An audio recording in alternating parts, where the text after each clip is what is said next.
Nigeria turning into government of Tinubu for Tinubu. Citizen future mortgage to him, his family and associates, says Atiku. Good morning, everyone, and thank you all for tuning in and listening to this headline that we got to hear this morning. As our headline for this morning says that Nigeria is turning into government of Tinubu by Tinubu for Tinubu. Citizens' future mortgage to him and his family associates, as Atiku said this. Well, Atiku is not happy, but let's look at what he has to say to us this early morning. Well, former Vice President sharply criticized President Bola Tinubu, claiming that the future of Nigeria had been effectively mortgaged to Tinubu and his family and close associates. In a statement released on Wednesday by his media advisor Paul Ibe, Atiku expressed deep concern over what he described as the government of Tinubu by Tinubu and for Tinubu. Allegation of power and consolidation. Atiku, who was presidential candidate for the PDP, drew parallels between Tinubu's alleged use of proxies in Lagos, such as Alpha, Beta, and Primero, and his current efforts to replicate this model at the federation level. Pay attention to. He argued that just as these entities manage critical sectors in Lagos and generate revenue for Tinubu's family, similar patterns are emerging in federal operations. Specifically, Atiku pointed to the Nigerian National Petroleum Company Limited (NNPCL), expressing support and concern over its recent activities. Well, going further, he highlighted how the state-owned oil company had handed over its retail arm to OHV, a company partly owned by Ondo, which is led by Wole Tinubu, a relative of the president.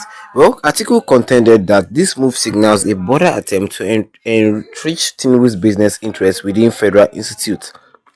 Concerned over NNPCL operation, Atiku lamented that his own plans to privatize the NNPC aims at increasing transparency have been overshadowed by what he called a criminal hijack of the company by corporate allies close to the president Tinubu. He noted that in October 2022, just 5 months before the general election, NNPC Retail controversially acquired OVH and its filling station despite already having a substantial network of its own. The former vice president criticized the lack of transparency in his deal, pointing out that the NNPC did not disclose the percentage of price or terms of the acquisition when a freedom of information request was made by Premium Times to shed light on the transaction.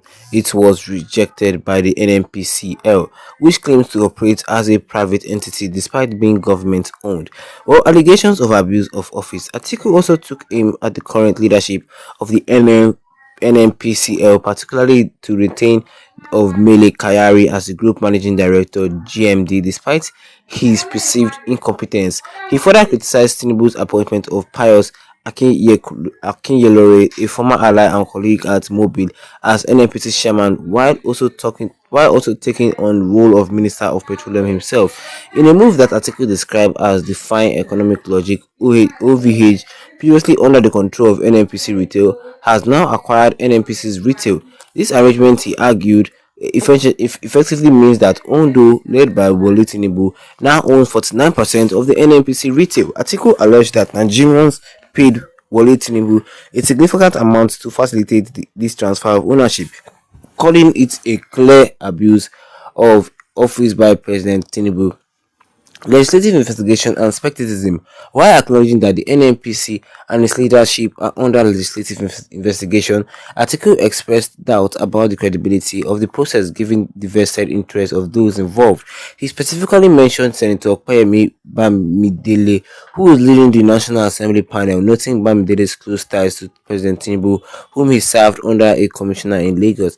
Atiku questioned whether Bamidele would conduct a true investigation that would potentially implicate his patron, giving Tinubu dual role as both the petroleum minister and the president. Well, going further, concerns over Lagos to Calabar Coastal Highway project.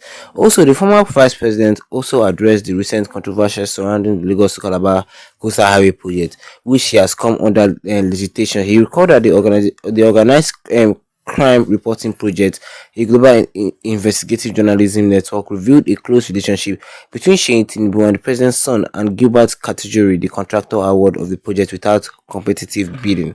Well, that is not all what I can say for that for concerning this headline today this morning, which says here that Nigeria is turning into a government of Tinubu by Tinubu for Tinubu as citizens' future mortgaged to him and his family and his associates. Well, it is Atiku that is talking to us this early morning because he feels that Nigeria is already turning into a government for Tinubu, a government of Tinubu by Tinubu and for Tinubu, just like the definition of democracy. But now it's just Tinubu that we have here, because I cannot believe Atiku is saying that I cannot believe that Tinubu is just putting all the key sectors of this economy, like major roles of this country's economy of the country, is giving it to his family members, people of his inner circle. Like look at Wole Tinubu now, the nephew of Tinubu. He's who now recently owns 49% of NNPC's retail. Yes, who now owns 49% of NNPC retail. With some other key aspect of this country that Tinubu has been dashing his family and his inner circle, and you want this country to grow. That's why article said, like this headline, this is a country of Tinubu by Tinubu and for Tinubu, because everything here is just benefiting him. He's doing all what he can, and everything, like, it is just going round, entering back into his pockets. That is why we're not developing. That is why things are so expensive. That is why Nigeria is having every little problem it has as at now. Yes, because everything we do, we're doing it in favor of him.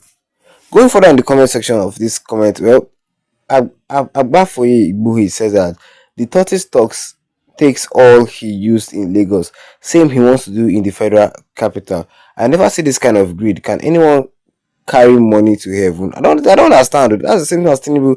He has taken all the money he wants in Lagos. Now he's exporting money too from Abuja by putting his family in key sectors of this country. Everything's still coming back to him. Ask him if he can carry money to heaven. Ask Tinubu if he can carry our money to heaven, our hard-earned sweat. But what can we say? What can we say? Drop a comment in the comment section. Don't forget to leave a like on this video. You can tap the subscribe button at the big red one with the notification bell so that anytime I have a new video, you'll be the first to know about it. Once again, thank you for tuning in and have a wonderful day ahead of you.